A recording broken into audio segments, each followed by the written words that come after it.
These hamburger steaks with bourbon mushroom gravy make a wonderfully tasty southern meal.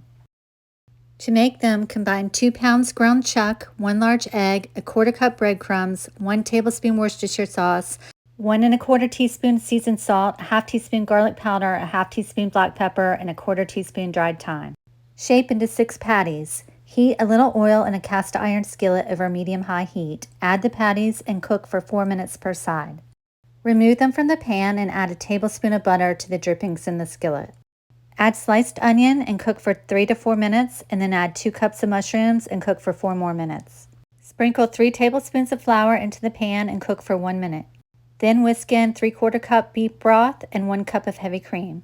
Add 2 tablespoons of bourbon, bring to a simmer, and then return the hamburger patties to the pan and simmer 2 to 3 minutes. I love to serve these hamburger steaks over mashed potatoes. It's pure comfort food. I hope you give this recipe a try and let me know how you like it.